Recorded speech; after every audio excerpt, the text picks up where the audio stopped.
আপনি যখন নিয়মিত ফজরের নামাজ পড়বেন, আল্লাহ তখন আপনার রিজিক বৃদ্ধি করে দিবেন। আপনি যখন নিয়মিত ৫ ওয়াক্ত নামাজ আদায় করবেন, আল্লাহ তখন আপনার জীবনে বরকত বয়ে আনবেন। যখন আপনি প্রতিদিন কোরআন তেলাওয়াত করবেন, তখন আপনার অন্তর শান্তিতে ভরে যাবে। যখন আপনি নিয়মিত তাহাজ্জুদ নামাজ আদায় করবেন, আল্লাহ তখন আপনার সকল দোয়া কবুল করবেন। যখন আপনি নিয়মিত দান করবেন, আল্লাহর সন্তুষ্টি অর্জন, সম্পদ বৃদ্ধি, বালা মুসিবত দূর এবং পরকালীন মুক্তির অন্যতম মাধ্যম হবে।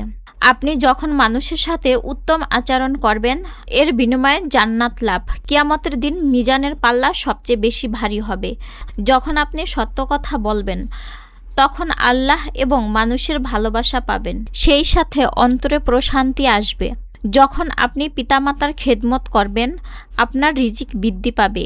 যখন আপনি মানুষের সাথে সৎ কাজ করবেন, তখন আপনার দুনিয়া ও আখিরাতের কল্যাণ বয়ে আসবে।